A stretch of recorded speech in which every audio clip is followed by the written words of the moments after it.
والله ما طلعت شمس ولا غربت إلا وأنت في قلبي. الحمد لله وكفى وسلام على عباده الذين اصطفى اما بعد.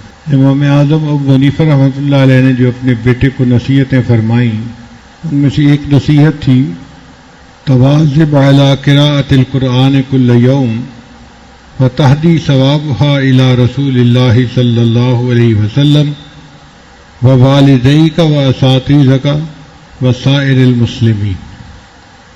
اے بیٹے پابندی کے ساتھ روزانہ قرآن پاک کی تلاوت کرنا اور اس کا ثواب رسول اللہ صلی اللہ علیہ وسلم کو پہنچانا اور اپنے والدین کو پہنچانا، اپنے اساتذہ کو پہنچانا اور سارے مسلمانوں کو پہنچا دینا.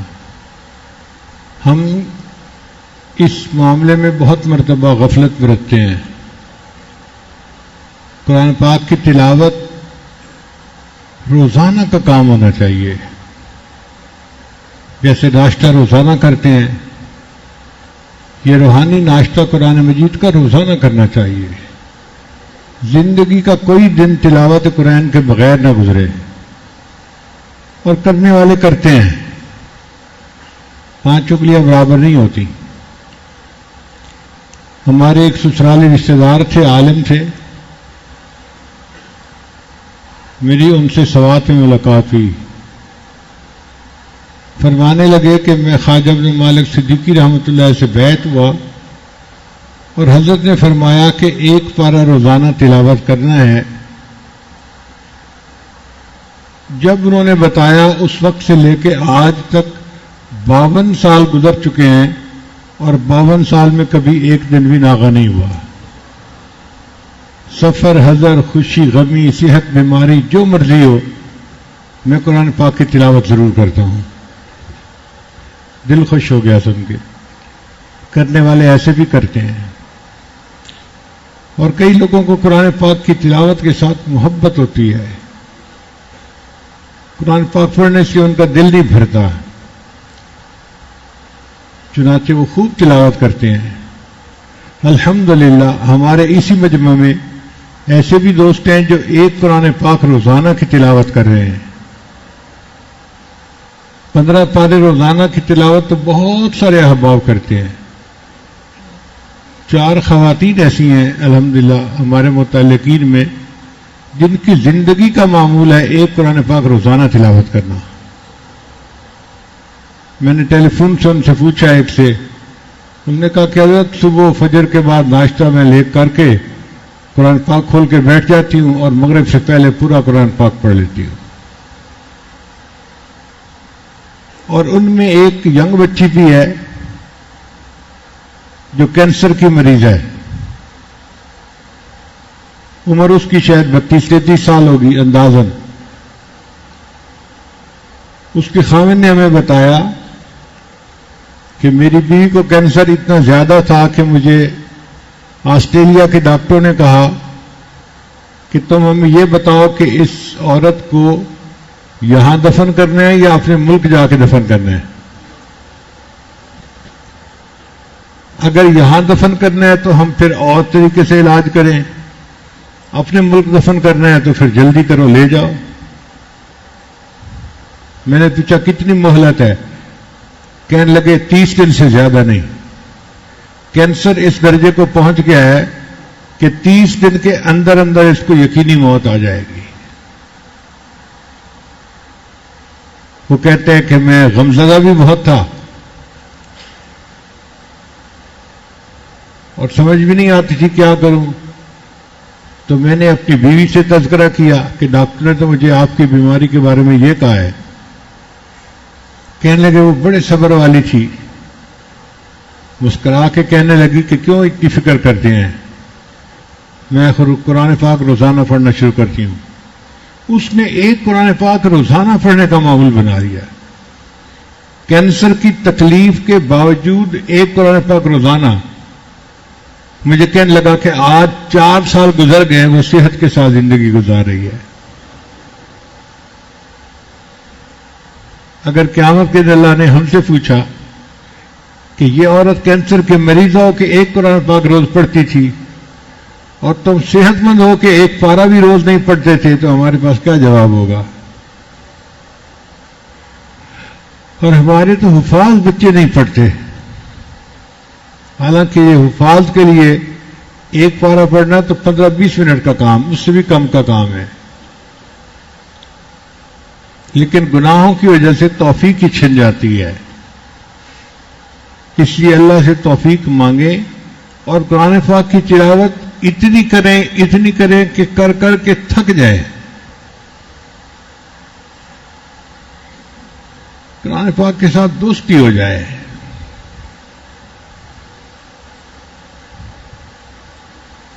دیکھنے والے کہیں کہ اس کو تو کوئی دوست مل گیا ہے، ہر وقت اسی کے ساتھ بیٹھا رہتا ہے۔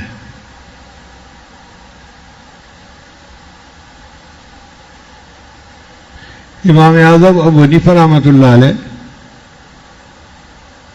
رمضان مبارک میں 63 مرتبہ قرآن مجید پڑھا کرتے تھے، 63 مرتبہ، ایک قرآن پاک دن میں، ایک قرآن پاک رات میں، تو 30 روزے ہو تو کتنے ہو گئے قرآن پاک؟ 60، اور 3 قرآن پاک تراویح میں پڑھا کرتے تھے۔ وہ 63 قرآن پاک پڑھتے تھے۔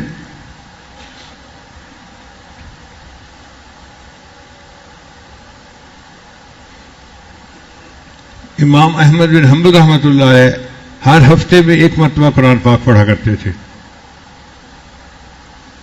جب رمضان آتا تھا تو 3 دن میں قرآن پاک پڑھا کرتے تھے، اور جب رمضان کا آخری عشرہ آتا تھا تو ہر رات میں 1 مرتبہ قرآن پاک پڑھا کرتے تھے۔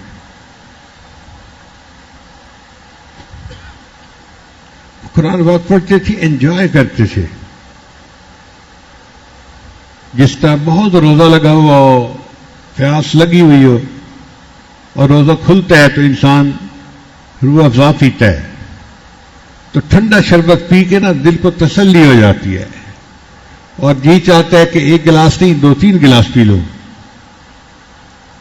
جب پیاسے بندے کو روح افزا پیتے ہوئے جو اس کی کیفیت ہوتی ہے نا کہ اور پی لوں اور پی لوں، اللہ والوں کی قرآن پاک پڑھتے ہوئے یہ کیفیت ہوتی ہے، اور پڑھ لوں میں، اور پڑھ لوں۔ اسی لیے ایک صحابی کو تیر لگا، انہوں نے کہا کہ میں تیروں پہ تیر تو کھاتا رہتا، سورہ کہف کو مکمل کے بغیر نماز نہ چھوڑتا۔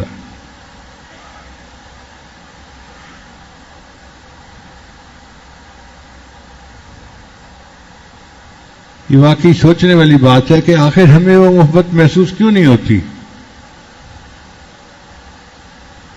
یہ قرآن مجید نسخہ شفا ہے، اللہ نے اس کو بھیجا دنیا میں عزتیں دینے کے لیے۔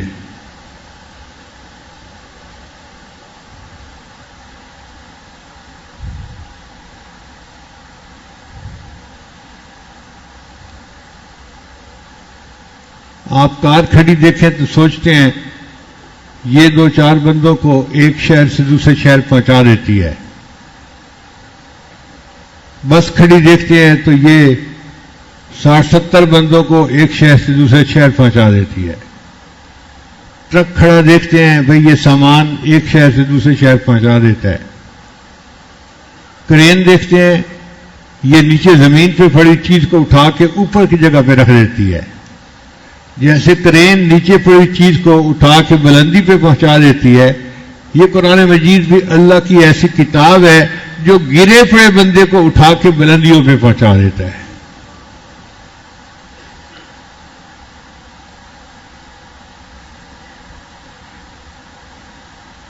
عرب لوگ ان پڑھ تھے اور کتنی جہالت کے حال میں تھے، ان عربوں کو اللہ نے کیا عزت عطا فرمائی اس قرآن مجید کی وجہ سے، اور یہ نسخہ ہمارے پاس موجود ہے۔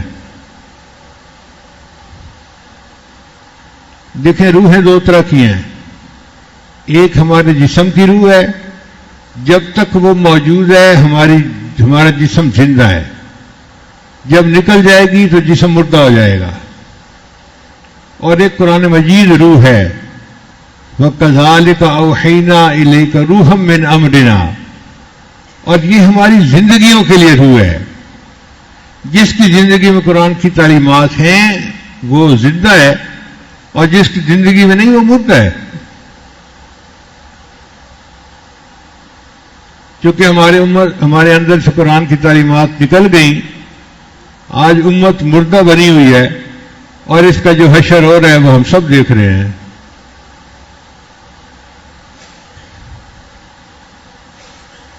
قرآن مجید کی تلاوت ہمیں کرنی چاہیے. سمجھ کر پڑھیں تو بھی ثواب ملتا ہے، بنا سمجھے پڑھیں تو بھی ثواب ملتا ہے.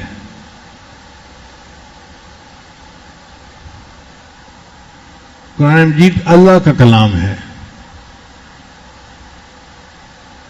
ایک صاحب کہنے لگے یہ طوطے کی طرح رٹنے کا کیا فائدہ؟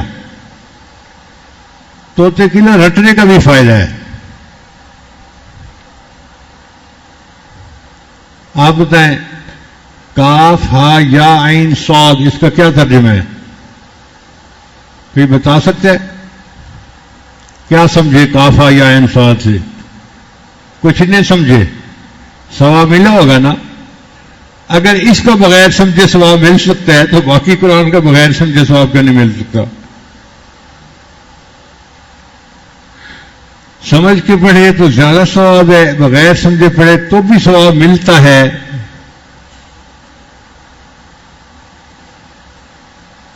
مگر سمجھنا چاہیے ہمیں، پڑھنا چاہیے ہمیں.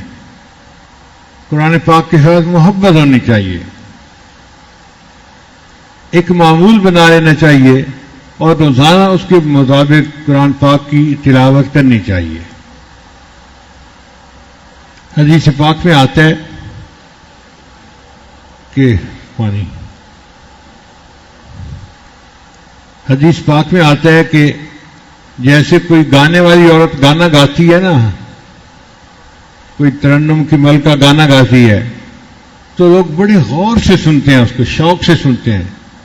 یہ دنیا والے اس مغنیہ کی گانے کو اتنے غور سے نہیں سنتے جتنے غور سے اللہ تعالیٰ قاری کے پڑھنے والے قرآن مجید کو غور سے سنتے ہیں. اللہ تعالیٰ اپنے بندے کے قرآن مجید کو اس سے بھی زیادہ غور سے سنتے ہیں. تو ہم جب قرآن پڑھتے ہیں تو ہمارے اللہ قرآن سن رہے ہوتے ہیں، ہم اللہ سے ہم کلامی کر رہے ہوتے ہیں. ٹیلی فون پہ بات چیت کرتے ہیں نا لوگ، قرآن مجید بھی اسی طرح ہے. بندے نے پڑھا الحمدللہ رب العالمین، اللہ تعالیٰ جواب میں فرماتے ہیں حمدنی عبدی، میرے بندے نے میری حمد بیان کی. پھر اگلی آیت پڑھی اس کا جواب آتا ہے، پھر اگلی آیت پڑھی اس کا جواب آتا ہے. آپ ذرا اس کیفیت کا اندازہ لگائیں کہ بندہ بول رہا ہے اور اللہ جواب اس کا دے رہے ہیں اس کو. بلکہ صحابہ کرام سے تو نبی اسلام قرآن مجید سنا کرتے تھے اور اللہ تعالیٰ کی طرف سے فرمائش آتی تھی. ایک صحابی تھے ابن کعب رضی اللہ تعالیٰ عنہ. نبی اسلام نے ایک مرتبہ انہیں فرمایا ابن کعب مجھے سورہ بینہ سناؤ. اے اللہ کے حبیب صلی اللہ علیہ وسلم، قرآن آپ پر نازل ہوا، میں آپ کے سامنے پڑھوں؟ تو نبی اسلام نے فرمایا ہاں پڑھو. وہ سمجھ گئے کہ یہ اوپر سے اشارہ ہوا ہے. انہوں نے سوال پوچھا اے اللہ کے حبیب صلی اللہ علیہ وسلم اللہ سمانی، کیا اللہ تعالیٰ نے میرا نام لے کر فرمایا ہے؟ نبی اسلام نے جواب میں فرمایا نعم اللہ سماک. ابن کعب اللہ نے تیرا نام لے کر کہا. ابن کعب سے کو قرآن پڑھے محبوب آپ بھی سنیں گے، میں پروردگار بھی سنوں گا. کیسے خوش نصیب لوگ تھے جن سے قرآن سننے کی فرمائش رحمان فرمایا کرتے تھے. تو معتکفین حضرات تو بہت خوش قسمت ہیں، سارا دن فارغ قرآن کھولیں اللہ کے گھر میں اور پڑھنا شروع کریں. پڑھتے رہیں پڑھتے رہیں پڑھتے رہیں. تھک جائیں تو بند کر دیں، آرام کر لیں تھوڑی دیر، پھر دوبارہ فریش ہو کے پڑھنا شروع کر دیں. اور اللہ ہمت دے تو ایک قرآن پاک تو روز پڑھنا کا معمول بن جائے تو کیا ہی بات ہے. میں نے بچپن میں جن سے قرآن مجید پڑھا ہے ان میں سے 2 استاد ایسے تھے جن کا معمول تھا روزانہ 1 مرتبہ قرآن مجید پڑھنے کا. ایک جو حافظ تھے وہ قاری نہیں تھے اور مجہول پڑھتے تھے. قرآن پاک کے حافظ تھے مگر باقاعدہ تجوید کے ساتھ نہیں پڑھتے تھے. حافظ بڑے پکے تھے, ہر وقت قرآن پڑھتے رہتے تھے, ہر وقت. ہم ان کو دیکھتے تھے کہ وہ بیٹھے ہوئے ہیں اور ان کے ہونٹ چل رہے ہوتے تھے. کوئی ٹینشن نہیں, کوئی غصہ نہیں, کوئی فلاں نہیں, اوے تم مجھے پڑھنے دو, تم بات نہ کرو, تم شور نہ کرو, تم بات مانو, یہ کیا, کچھ نہیں, خاموش, بس بیٹھے ہوئے قرآن پڑھتے رہتے تھے, پڑھتے رہتے تھے. میری عمر چھوٹی تھی, شاید 3 سال کی عمر ہوگی. میری عمر ایسی تھی کہ میرے پاس پورے محلے کا ملٹیپل ویزا تھا. جس گھر میں چاہتا تھا میں چلا جاتا تھا. ہر گھر سے پیار ملتا تھا, محبت ملتی تھی, کھانے کی چیزیں ملتی تھیں. تو میں اپنے استاد کے گھر گیا. ان کی بڑی بیٹی کی شادی ہوئی تھی اور شادی کے بعد دلہن اپنے والدین کو ملنے آئی تھی. ہمارے سامنے وہ بچی پہنچی, دلہن جو تھی والد سے ملی, باقیوں سے ملی, پھر والد کے پاس بیٹھ گئی. انہوں نے 2 لفظ پوچھے, بیٹی آپ خوش ہو؟ اس نے کہا میں بہت خوش ہوں, اور دعا دے دی بیٹی کو. پھر قرآن پاک پڑھنا شروع کر دیا. تھوڑی دیر بعد دلہن نے کہا کہ ابو میں آپ سے ملنے کے لیے اتنی دور سے آئی ہوں اور آپ مجھ سے کوئی بات ہی نہیں کر رہے. بیٹی حال تو میں نے آپ سے پوچھ لیا, اب اور کیا باتیں کرنی تھی, بس میں بیٹھا اللہ کا قرآن پڑھ رہا ہوں. اس وقت بھی وہ اللہ کا قرآن پڑھتے رہے. ایک قرآن پاک کو روزانہ عصر کے وقت ختم کر لیا کرتے تھے. اور ایک اور ہمارے استاد تھے, وہ بڑے اچھے قاری تھے. اللہ نے ان کو لہن داودی عطا کیا تھا, بہت خوبصورت آواز تھی. قرآن پاک پڑھتے تھے اور ہم جھومتے تھے ان کی آواز, مترنم آواز تھی ان کی بڑی. مجھے آج بھی یاد ہے, ایک چھوٹی سی مسجد تھی ہمارے محلے کے قریب, کوثر مسجد اس کا نام ہے. سردیوں کی رات تھی اور کوئی 30-35 ان کے شاگرد حافظ جمع تھے جو شہر میں مختلف مساجد میں تراویح پڑھاتے تھے. پھر حضرت کے پاس آتے تھے, ان کو کارگزاری سنا کے پھر گھر جاتے تھے. ان میں سے ایک نے کہہ دیا, استاد جی آج تو 25ویں کی رات ہے, یعنی طاق رات ہے. تو استاد جی کہنے لگے ہاں 25 کی رات ہے اور میں نے 4 تراویح ابھی پڑھنی ہے, میری رہتی ہیں 4 تراویح. اس نے کہا استاد جی پھر قرآن سنا دیں ہمیں. استاد جی نے کہا بہت اچھا. لو جی استاد جی مصلی پہ آ گئے اور انہوں نے 2 رکعت کی نیت باندھ لی, اور پیچھے ہم جو 30-35 تھے حفاظ اور ہم چھوٹے سے بچے بھی ساتھ تھے تو ہم نے بھی نیت باندھ لی. استاد جی پڑھتے رہے پڑھتے رہے پڑھتے رہے. آپ حیران ہوں گے 29 پارے پڑھنے کے بعد انہوں نے رکوع کیا. 1 رکعت میں 29 پارے کی تلاوت کی اور ہم بس پیچھے کھڑے جھوم رہے تھے. ہمیں اس زمانے میں ترجمے کا کیا پتا, مضمون کا کیا پتا, بس ہم تو ان کی آواز سن رہے تھے, وہ پڑھ رہے تھے اور بس ہم جھوم رہے تھے. جب انہوں نے رکوع کیا تو ہم سے رکوع نہیں ہوتا تھا, جسم ایک جگہ شل ہو گیا تھا, تو مجھے زور لگا کے رکوع کرنا پڑا اور تھوڑا سا نیچے ہوا. میں نے کہا بس یہی رکوع ہے. پھر حضرت نے دوسری رکعت میں 1 پارہ پڑھا اور پورا قرآن پاک ختم ہو گیا. ایسے لوگ بھی دنیا میں گزرے ہیں, 2 رکعت میں پورا قرآن مجید پڑھ دینا. ہمیں تو قرآن مجید کے برکات کا بھی اندازہ ہی نہیں ہے, ناآشنا ہے. اگر برکات کھل جاتی تو پھر ہمیں سمجھ لگتی کہ کیا نعمت ہے جو اللہ نے ہمیں دی ہوئی ہے. فرشتے قرآن پاک سنتے ہیں, پڑھ نہیں سکتے. اسی لیے جب کوئی بندہ قرآن پاک پڑھتا ہے نا تو فرشتے وہاں جمع ہونا شروع ہو جاتے ہیں. آؤ بھائی دیکھو ایک بندہ قرآن پڑھ رہا ہے, آؤ ہم بھی اللہ کا قرآن سنیں. حدیث پاک میں آتا ہے کہ فرشتہ اس کے قریب ہو جاتا ہے, حتیٰ کہ قریب ہوتے ہوتے اس قرآن پڑھنے والے قاری کے لبوں کے اوپر اپنے لب رکھ دیتا ہے. یعنی اپنے الفاظ میں کہوں تو فرشتہ اس قاری کے لبوں کو بوسہ دیتا ہے، اس کے لبوں کو چومتا ہے، اس منہ سے اللہ کا قرآن نکل رہا ہے۔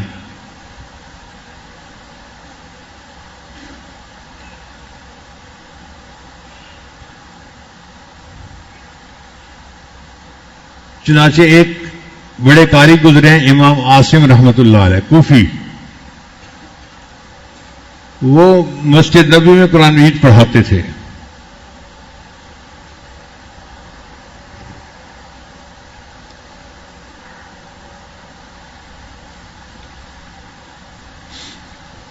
ان کے منہ سے بہت خوشبو آتی تھی، مشک کی خوشبو آتی تھی۔ لوگ بڑے حیران ہوتے تھے کہ قاری صاحب پتہ نہیں منہ میں کیا الائچی رکھتے ہیں، کچھ اور رکھتے ہیں جس سے یہ خوشبو آتی ہے۔ ایک دن ایک شاگرد پیچھے پڑ گیا، حضرت آپ بتائیں آپ کے منہ سے خوشبو کیوں آتی ہے؟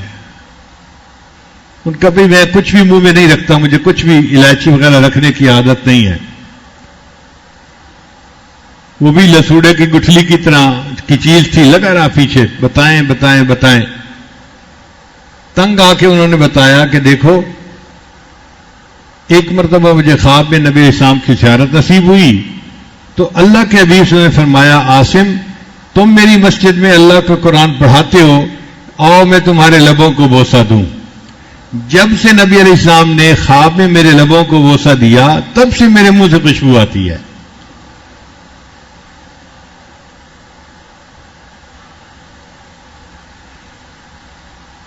تو قرآن مجید کی تلاوت روزانہ کرنی چاہیے اور پھر اس کا ثواب نبی اسلام کی خدمت میں ہدیہ اور تحفہ کے طور پہ پہنچا دینا چاہیے۔ والدین کی بھی نیت کرے، استادوں کی بھی نیت کرے اور سارے ایمان والوں کی نیت کرے۔ اچھا اس سے بندے کے ثواب میں کمی نہیں آتی۔ کئی لوگ سوچتے ہیں جی ہم ثواب اس کو دے دیں گے تو ہمیں کیا ملے گا؟ بھائی ہمیں بھی ملے گا، ان کو بھی ملے گا۔ پہلے زمانے میں یہ بات سمجھنی مشکل تھی، آج کے زمانے میں سمجھنی آسان ہے۔ سیل فون پہ میسج ملتا ہے، ہم اس کو 10 بندوں کو فارورڈ کر دیتے ہیں، فارورڈ ہو جاتے ہیں نا تو ہمارا میسج ختم ہو جاتا ہے۔ پھر فارورڈ کرنے کے بعد بتائیں رہتے ہیں نا، ہم نے 10 جگہ پہ فارورڈ کیا پھر بھی اپنا رہا۔ ثواب بھی اسی طرح ہے، ہم 10 بندوں کو ٹرانسفر کر دیں گے، ہمیں بھی ملے گا، ان کو بھی ملے گا۔ کھلے دل سے ثواب دینا چاہیے۔ سارے دنیا میں جتنے مسلمان پہلے گزرے ان کو بھی ملے، آج دنیا میں جو بھی ہے جہاں بھی ہے اس کو بھی ملے۔ ہم نیت کر لیں، ہماری نیت سے کسی کو ثواب ملتا ہے اور کوئی جہنم سے بچ کے جنت جاتا ہے تو ہمارے لیے تو خوشی کی بات ہے نا، اور ثواب پہنچا دینا چاہیے۔ حضرت شیخ الحدیث رحمۃ اللہ نے ایک واقعہ لکھا ہے، ایک اللہ والے کسی قبرستان کے قریب سے گزرے تو انہوں نے چند مرتبہ سورت اخلاص پڑھی اور قبرستان میں جتنے مردے تھے ان کو بخش دی۔ رات کو جب سوئے تو خواب میں عجیب منظر دیکھا، وہی قبرستان ہے اور اچانک ایک دھماکہ ہوتا ہے اور قبروں سے مردے اٹھ کھڑے ہوتے ہیں اور ایک طرف کو بھاگنا شروع کر دیتے ہیں۔ وہ بڑے حیران کہ یہ کہاں بھاگے جا رہے ہیں، اور ایک بوڑھا بندہ آرام سے اپنا بیٹھا ہے، وہ نہیں بھاگ رہا۔ تو یہ خواب میں اس بوڑھے کے پاس گئے، بڑے میاں یہ کیا معاملہ ہے؟ اس نے کہا جی کہ روزانہ جو لوگ ان کو ثواب بھیجتے ہیں نا، فرشتہ وہ ڈاک لایا تھا اور اس نے اعلان کیا کہ اٹھو اپنی ڈاک وصول کر لو۔ سب اٹھ کے بھاگے کہ ہمیں ہماری ڈاک مل جائے۔ اس نے کہا تو آپ کی ڈاک نہیں تھی؟ اس نے کہا میری ڈاک بھی آئی ہوگی، میں آرام سے لے لوں گا، اس لیے کہ میرا ایک بیٹا ہے جو قرآن پاک کا حافظ ہے، وہ روزانہ مجھے قرآن پاک پڑھ کے بخشتا ہے، اتنا ثواب مجھے اس کا ملتا ہے کہ مجھے بھاگنے کی جلدی نہیں ہے۔ اس نے کہا جی آپ کا بیٹا کہاں ہے؟ بھئی فلاں بازار میں فلاں دکان پہ ہوتا ہے۔ وہ بزرگ اگلے دن گئے تو انہوں نے دیکھا ایک دکان ہے، ایک نوجوان لڑکا بیٹھا ہے، گاہک آتا ہے تو وہ اس کو سامان دیتا ہے، اور جب کوئی گاہک نہیں ہوتا تو وہ بیٹھ کے قرآن پڑھتا رہتا ہے. وہ سمجھ گئے کہ اس بچے کے قرآن کا ثواب اس کے والد کو ملتا ہے اور اس کے درجات بڑھ رہے ہیں. کافی عرصے کے بعد پھر ادھر سے گزرنا ہوا تو پھر انہوں نے اسی طرح قرآن پاک پڑھ کے موتا کو بخش دیا. اب اگلی رات خواب دیکھا کہ آواز آئی اور سب اٹھ کے بھاگنے لگے, اور وہ بڑے میاں بھی جو تھے وہ بھی اٹھ کے ان کے ساتھ ساتھ بھاگ رہے ہیں, جا رہے ہیں. تو اس نے خواب میں ان سے پوچھا, بڑے میاں آپ کیوں بھاگ رہے ہیں؟ تو اس نے کہا اس لیے کہ میرا بیٹا فوت ہو چکا, اب قرآن پڑھنے والا پیچھے کوئی نہیں, جو ثواب عام مسلمین بھیجتے ہیں میں بھی اسی کے پیچھے بھاگ رہا ہوں.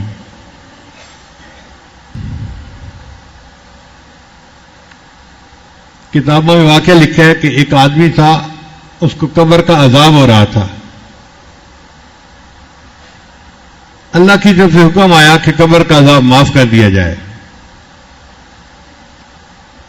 فرشتوں نے عرض کیا, یا اللہ اس قبر کو عذاب معاف کرنے کی بنیاد کیا بنی ہے؟ اللہ نے فرمایا کہ اس کے پیچھے اس کا چھوٹا بچہ تھا اور اس کی بیوی نے اس بچے کو قرآن پڑھنے کے لیے استاد کے پاس بٹھایا. آج اس معصوم بچے نے پڑھا الحمدللہ رب العالمین, مجھے حیا آئی, چھوٹا بیٹا اس کا میرا تعریفیں کر رہا ہے اور میں باپ کو قبر میں تکلیف دے رہا ہوں, میں نے قبر کا عذاب ہی معاف کر دیا. نبی اسلام نے ارشاد فرمایا, تبرک بالقرآن فإنہ کلام اللہ, قرآن پاک سے برکت حاصل کرو, یہ اللہ کا کلام ہے. چنانچہ جو بندہ قرآن مجید پڑھتا ہے, قرآن سے محبت کرتا ہے, اس کی زندگی میں برکتیں ہی برکتیں آتی ہیں. عمر میں برکت, رزق میں برکت, صحت میں برکت, علم میں برکت, کاموں میں برکت, ہر چیز میں برکت ہوتی ہے.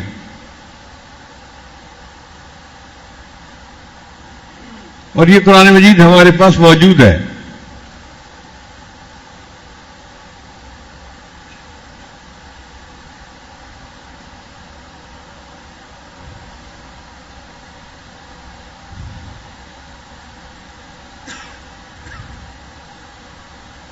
رشیا میں جب کمیونزم آیا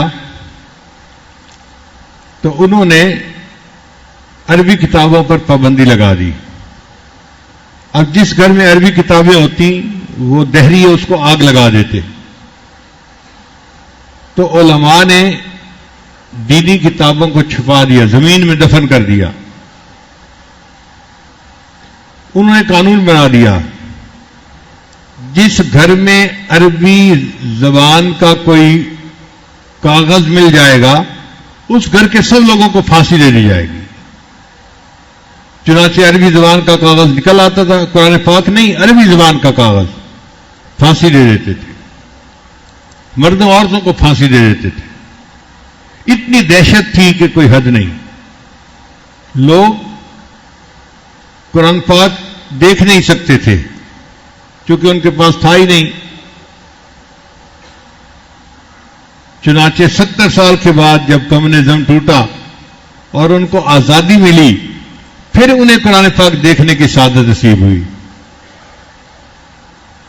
میں نے ایک بندے کو دیکھا کہ قرآن پاک اس نے مجھ سے لیا اور اس کو چوم رہا ہے, آنکھوں سے لگا رہا ہے اور بہت محبت والی عجیب عجیب حرکتیں کر رہا ہے. تو میں نے اپنے ساتھ تھے مولانا عبداللہ, ان سے کہا کہ یہ بندہ ایسے کیوں کر رہا ہے؟ اس نے کہا جی کہ یہ بندہ کہہ رہا ہے کہ میں 70 سال کے بعد اس قرآن پاک کو آنکھوں سے دیکھ رہا ہوں, میرا دل چاہتا ہے میں آنکھوں سے چوم لوں اس کو. ہم پر اللہ کا کتنا فضل, دن رات ہمارے گھروں میں قرآن مجید, مسجد میں قرآن مجید, دفتر میں قرآن مجید, جہاں دیکھو وہاں قرآن مجید موجود ہے. پڑھنے کا معمول بنانا چاہیے, اپنے لیے بھی پڑھنا چاہیے اور دوسروں کو بھی ثواب پہنچانا چاہیے. حدیث پاک میں آتا ہے جو بندہ 200 مرتبہ سورت اخلاص پڑھے اللہ تعالیٰ اس کے لیے جنت میں محل بنا دیتے ہیں. اب جو بندہ چاہتا ہے مجھے جنت میں محل ملے تو کتنا آسان ہے. بیریا ٹاؤن میں پلاٹ کی تو بڑی تمنا ہوتی ہے، ڈیفنس میں گھر مل جائے بڑی تمنا ہوتی ہے. بھائی جنت میں گھر چاہیے، 200 مرتبہ سورہ اخلاص پڑھنی ہے. مرد بھی پڑھ سکتا ہے، عورت بھی پڑھ سکتی ہے. جو بندہ 200 مرتبہ سورہ اخلاص پڑھے گا، حدیث پاک میں آتے ہیں اللہ تعالیٰ اس کے لیے جنت میں محل بنا دیں گے. اچھا کسی کو زیادہ محل چاہیے تو وہ زیادہ مرتبہ پڑھ لے، کالونی بنا لے. کئیوں کو دنیا میں بھی کالونی بنانے کا شوق ہوتا ہے نا، تو اللہ نے یہاں بھی گنجائش رکھی، زیادہ پڑھو تمہارے لیے کالونی بنا دی جائے گی. کیونکہ اللہ تعالیٰ جب کسی بندے سے راضی ہوتے ہیں اس کے لیے جنت میں محل بنا دیتے ہیں. جب کسی عالم سے راضی ہوتے ہیں اللہ اس کے لیے جنت میں شہر آباد فرما دیتے ہیں، اور اس شہر میں اس سے جتنے محبت کرنے والے ہوتے ہیں سب بستے ہیں، اس میں سب جنت میں.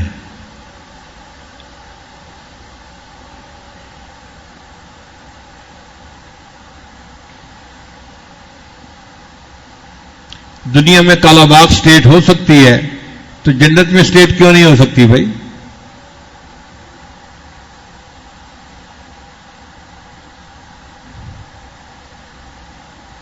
مگر ہر ایک کی اپنی نظر ہوتی ہے. ہم ایک ملک میں ایک دوست کے پاس پھنس گئے اور وہ میمن تھا. مجھے کہنے لگا کہ میں آپ کو میمن کی بات بتاؤں. میں نے کہا نہیں مجھے نہیں چاہیے، حضرت میں خود میمن ہوں، کوئی اس میں غیبت نہیں ہے. میں ایک بات بتاؤں گا، حقیقت بتاؤں گا. وہ پیچھے ہی پڑ گیا. میں کہوں نہیں سننا، وہ کہ نہیں میں نے سنانا ہے. حضرت میں نے یہ لطیفہ سنانا ہے آپ کو. اس نے تو میرا بیٹھنا مشکل کر دیا. تنگ آ کے جو امیر تھے تولی جماعت کے، وہ مسکرا کے مجھے کہنے لگے حضرت اس نے کوئی نہیں ٹلنا، آپ اس سے لطیفہ سن ہی لیں. تو میں نے اسے اشارہ کیا ٹھیک ہے بھائی. اس نے کہا کہ حضرت پتہ ہے میمنوں کا کیا ذہن ہوتا ہے؟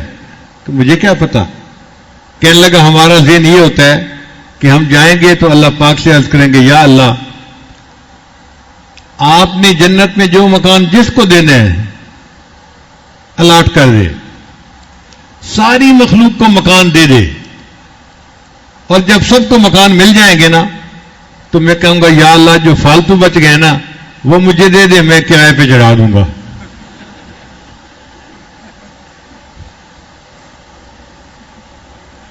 کہتے ہم میمنوں کی یہ ذہنیت ہوتی ہے کہ جنت میں بھی تمنا کریں گے کہ فالتو مکان مجھے مل جاتے تو میں کرائے پہ چڑھا دیتا. پھر میں نے اسے سمجھایا کہ کرائے پہ تو بندہ وہ دیتا ہے جس کو حاجت ہوتی ہے. وہاں کوئی حاجت ہی نہیں ہونی تو وہاں کوئی کیوں مکان کرائے پہ چڑھائے گا. اللہ تعالیٰ ہر وہ نعمت دیں گے جو بندے کے خیال میں آ جائے گی. جنت کو دنیا پہ قیاس نہ کرو، جنت جنت ہے. تو اب آپ سوچئے کہ 200 مرتبہ سورہ اخلاص پڑھنے پر اللہ تعالیٰ جنت میں گھر بنا دیتے ہیں بندے کا. تو جنت میں گھر بنانا کتنا آسان ہے. امت محمدیہ کے لیے تو اللہ نے اتنی آسانیاں کر دی ہیں، اتنی آسانیاں کہ لگتا ہے کہ اللہ کی نیت تھی کہ اس میری امت کا کوئی ایک بندہ بھی جہنم میں نہ جائے.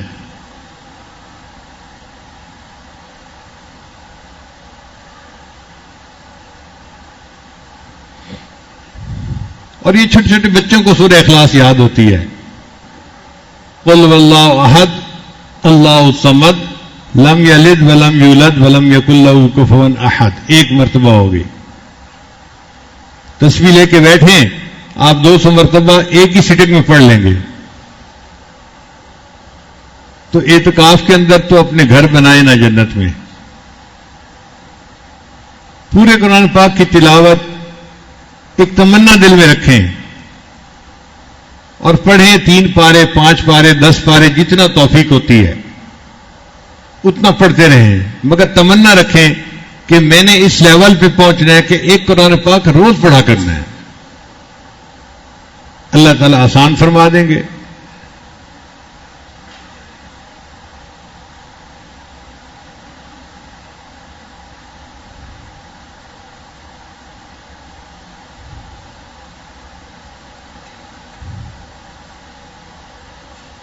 ہم نے ایک دفعہ عجیب تماشا دیکھا.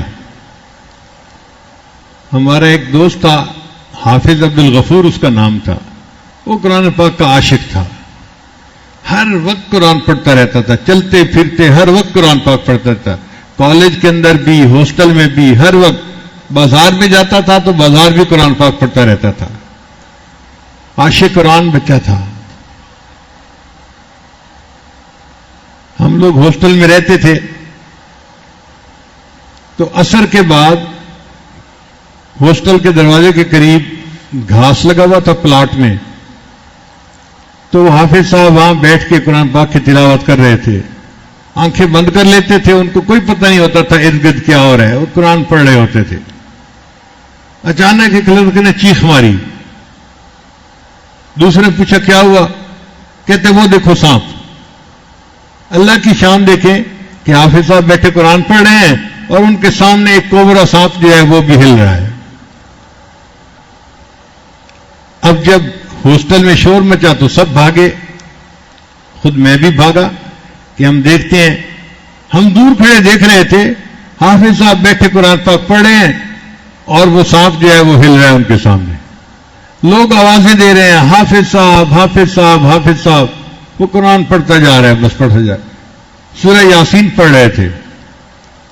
جب اس نے سورہ یاسین کو مکمل کیا, ہمارے سامنے سانپ نیچے زمین پر بیٹھا اور چلا گیا.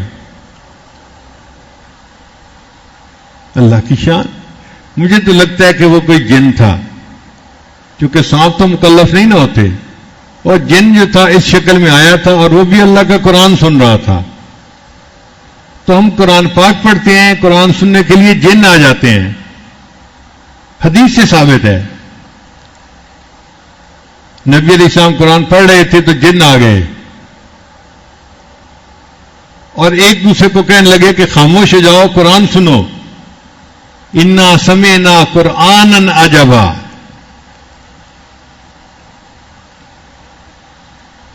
تو اللہ تعالیٰ نے ہمیں یہ نعمت دی ہے قرآن مجید کا پڑھنا. یہ توفیق ایک نعمت ہے, اس کی ہم قدر کریں اور قرآن پاک کو زیادہ سے زیادہ پڑھنے کی کوشش کریں.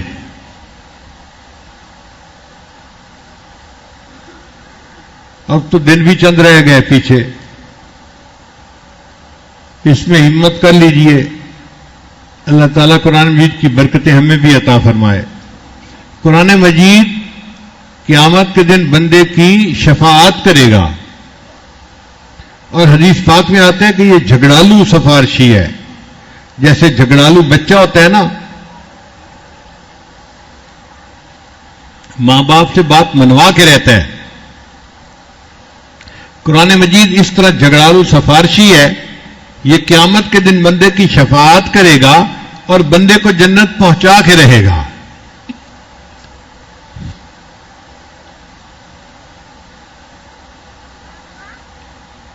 ایک صاحب نے خواب دیکھا تو کسی فوت ہوئے بزرگ سے ملاقات ہو گئی. پوچھا حضرت آگے کیا بنا؟ ان کا بھائی میرے اوپر اللہ کا فضل ہو گیا اور اللہ نے مجھے بخش دیا, اور میں نے اللہ تعالیٰ سے یہ پوچھا کہ یا اللہ, اگر آپ مجھ پر خصوصی انعام فرمائیں تو مجھے قبر میں قرآن مجید پڑھنے کی توفیق دے دیں. اللہ نے مجھے توفیق دے دی تو بس میں ہر وقت قرآن پاک پڑھتا ہوں, نہ تھکنا ہے نہ سونا ہے نہ کچھ ہے, ہر وقت قرآن پاک پڑھتا رہتا ہوں. اس نے کہا اچھا آپ ہر وقت پڑھتے رہتے ہیں؟ کہنے لگا ہاں, اب تک میں 25,000 مرتبہ قرآن پاک مکمل پڑھ چکا ہوں. تو سننے والا بڑا حیران ہوا, آپ 25,000 مرتبہ قرآن پاک پڑھ چکے ہیں؟ وہ کہنے لگے ہاں, پریشان ہونے والی بات نہیں, یہ 25,000 مرتبہ کا ثواب تم لے لو, اور تم جو ایک مرتبہ سبحان اللہ دنیا میں پڑھتے ہو نا, اس کا ثواب مجھے دے دو. وہ ثواب زیادہ ہے 25,000 مرتبہ قرآن پاک پڑھنے سے. آج ایک مرتبہ سبحان اللہ کہیں گے تو اس پر اتنا اجر ملے گا. مرنے کے بعد اگر 25,000 مرتبہ بھی کسی نے قرآن پاک پڑھا تو ثواب نہیں ہے, کیونکہ عمل کا جہان چلا گیا.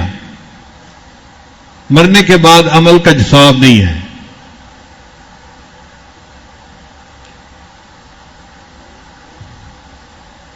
اس لیے کہتے ہیں جب تک سانس ہے تب تک چانس ہے. جب تک سانس ہے. نیند آ رہی ہے آپ لوگوں کو آج؟ جب تک سانس ہے تب تک، جب تک سانس ہے تب تک چانس ہے. ہم زندگی میں ایک مرتبہ سبحان اللہ پڑھیں گے اس کا بھی ثواب ملے گا. جو مرضی ہم جو ہے نا عمل کریں گے اس کا ثواب ملے گا، چونکہ سانس ابھی موجود ہے. تو یہ ہماری خوش قسمتی ہے. اب آپ دیکھیے کہ رمضان کا مہینہ، پھر آخری عشرہ،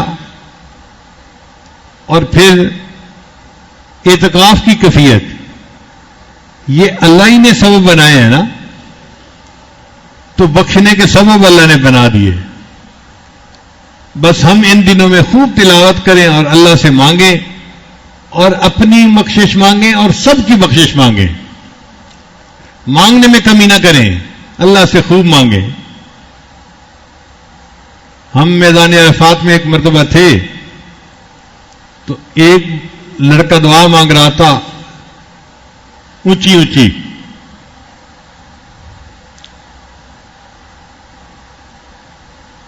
کہ یا اللہ میری نوکری میں ترقی ہو جائے، فلاں ہو جائے، تنخواہ بڑھ جائے، یہ دعائیں مانگ رہا تھا. قریب ایک بوڑھا بیٹھا ہوا تھا، اس نے دعا مانگی یا اللہ مجھے 500 کروڑ روپیہ دے دے،